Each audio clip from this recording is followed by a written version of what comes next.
En un viaje con vos estamos en compañía del profesor Gerardo Gómez, también del profesor Carlos Eduardo Pauli. Ellos son integrantes de la Asociación Cultural Sanmartiniana.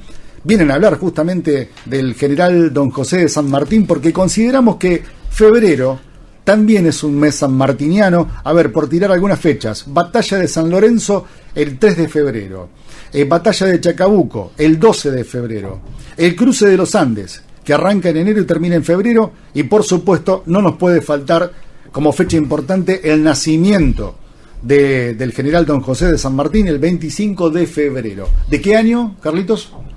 El 78. 1078. 1778. Ah, 1778. Mira, me iba al siglo...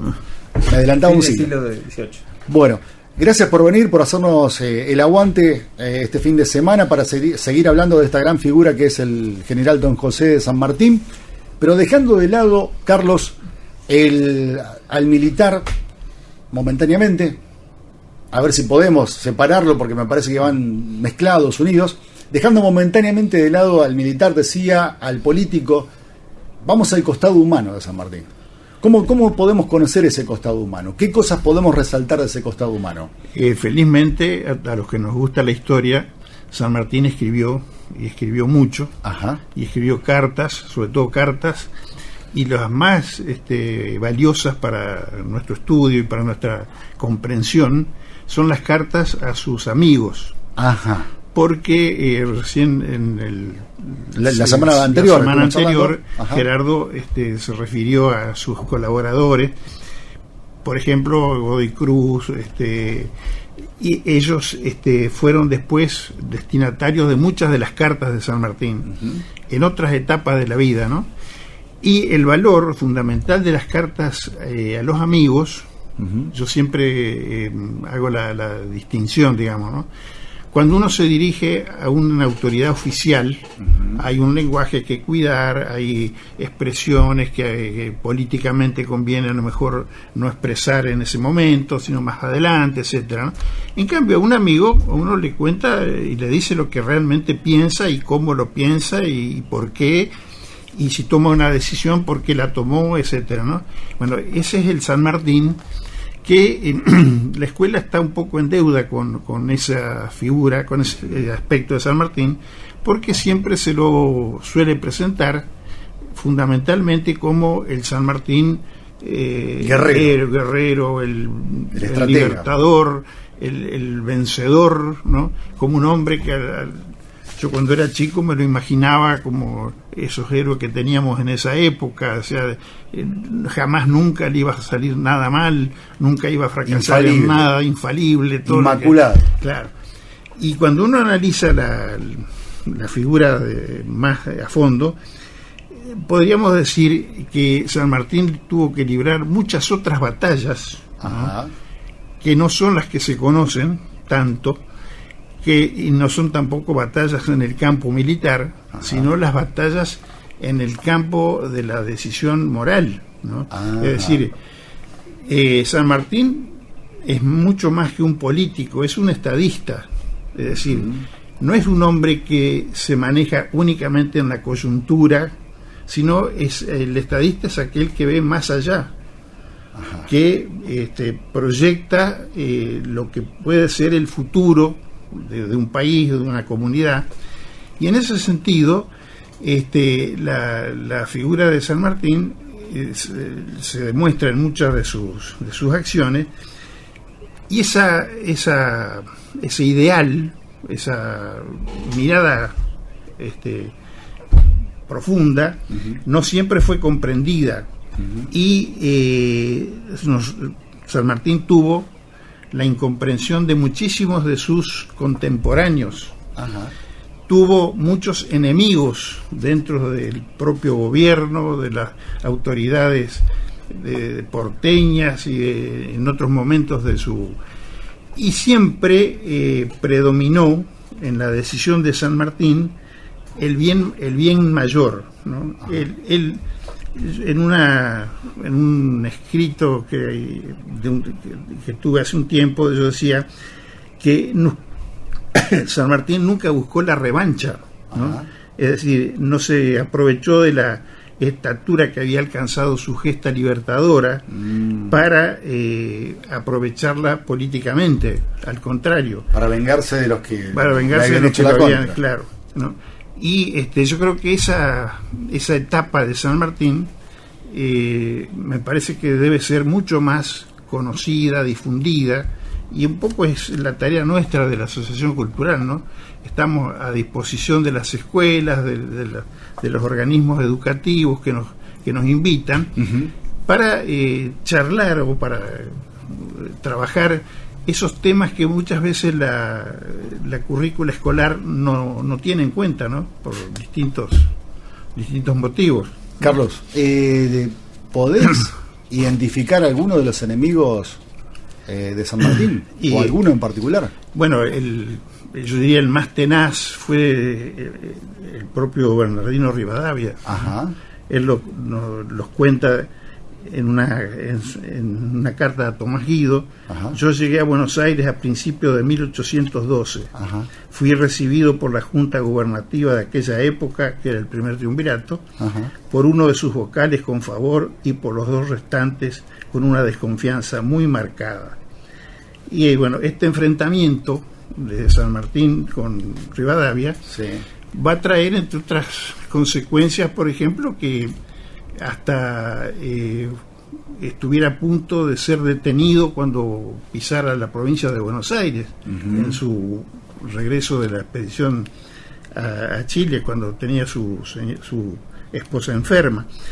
Y también va a traer su correspondencia con Estanislao López, y la figura de López acá se engrandece porque se ofrece justamente a protegerlo y a llevarlo hasta la provincia, hasta Buenos Aires, con mayor seguridad, ¿no? ¿Cuál era el temor que tenía Rivadavia con respecto a San Martín? ¿Había ahí una envidia en cuanto a la acumulación de poder? ¿Temía Claro. Rivadavia que lo desplace de su cargo?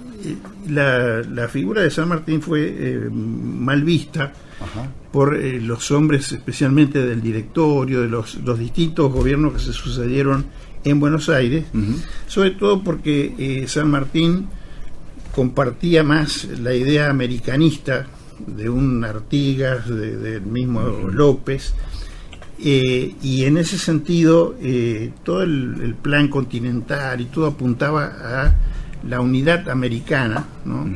Y no al predominio. Él lo cuenta después. También hay una carta muy interesante de San Martín al mariscal Santa Cruz del Perú, donde hace una especie de resumen de su vida política. Ajá. Y cuenta que lo que él se había propuesto era justamente libertar esos pueblos hermanos para que se dieran su propio gobierno, y esa era la idea de la unidad, ¿no?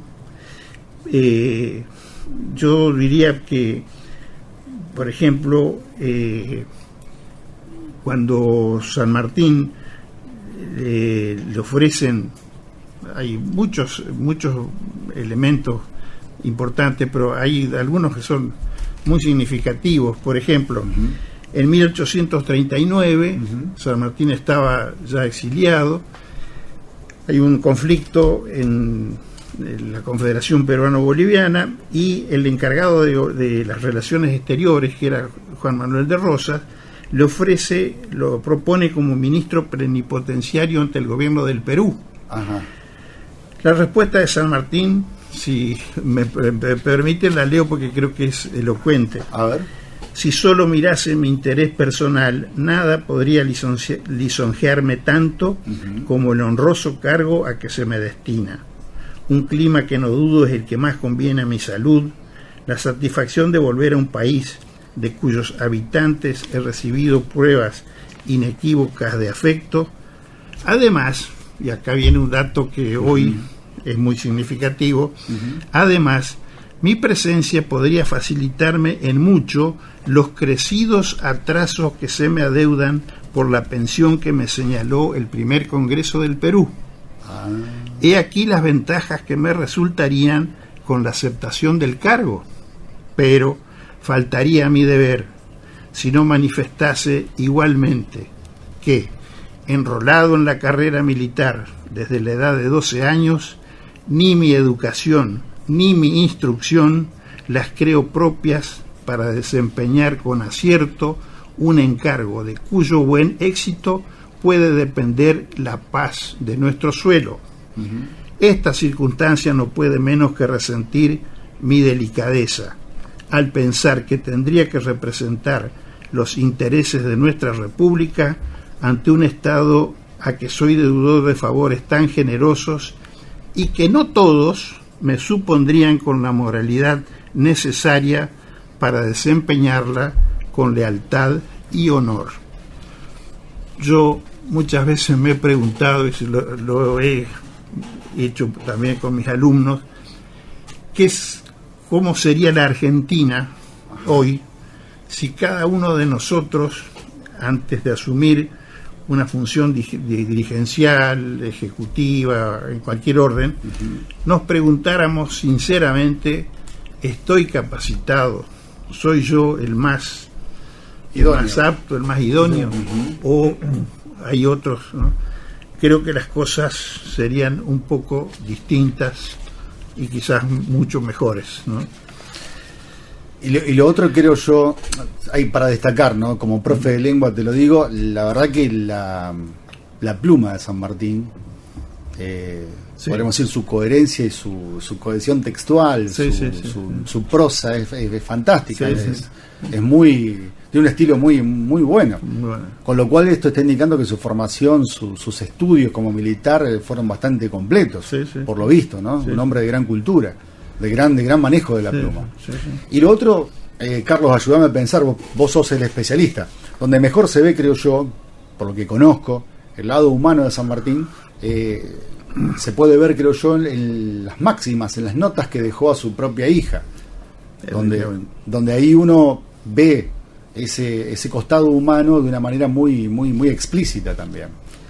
Sí, yo creo que es todo un reflejo de la formación profundamente humana que tenía San Martín, y la preocupación también por la educación, ¿no? Que fue como una constante, no solo en San Martín, también en Belgrano, también en la educación del pueblo. La educación, ¿no? Sí. Como un valor constitutivo, digamos así, de la joven nación, digamos, en este momento, ¿no? Sí, me parece muy importante. Si me permitís, Carlos, justamente él, cuando estaba en la gobernación de Cuyo, una de las cosas que empezó a buscar recursos de todos lados, recortando presupuestos, al cual el presupuesto que no recortó fue el de la educación.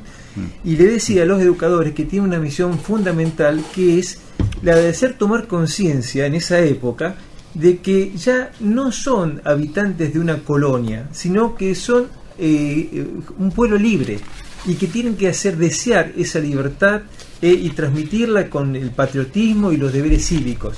Eso era una imagen fundamental para él, la educación y la salud. La salud, él insistía en que, por ejemplo, ordenó una vacunación contra la viruela, que fue, digamos, novedoso en Cuyo, porque él decía: yo tengo que tener soldados y una población sana para poder llevar adelante mi campaña, ¿no? Entonces, esos son datos fundamentales. Y una cosita que en Perú, fíjate vos, hasta podríamos comparar con los tiempos que nos tocan. Una de las cosas que dispuso en Perú fue el cierre de las casas de juegos, o lo que hoy llamaríamos los casinos. Ajá, la timba. Exacto. ¿Sabes por qué? ¿Cuál es el argumento que él decía? Son la ruina de las familias. La ruina de las familias. Entonces, en Perú no había casa de juegos durante el tiempo que fueron 6 meses que él estuvo gobernando. Fíjate qué claridad, ¿no? Conocemos a San Martín a través de la palabra del profe Gerardo Gómez, también del profe Carlos Eduardo Pauli, integrantes de la Asociación Cultural Sanmartiniana, porque consideramos aquí, en Un Viaje con Vos, que febrero es un mes sanmartiniano, mes de su nacimiento, del cruce de los Andes, de la batalla de Chacabuco y de San Lorenzo. Muchachos, podríamos seguir charlando este tema en otra ocasión. ¿Qué les parece? ¿Los podemos invitar para otra ocasión para seguir dialogando y profundizando en la vida de San Martín? Con mucho gusto. Por mi parte sí, porque siempre nos queda corto el tiempo para hablar de San Martín. Bueno. Sí, sí. Bueno, gracias por la presencia. No, por favor, gracias por tu invitación. Y los desafío y convido a volver al programa.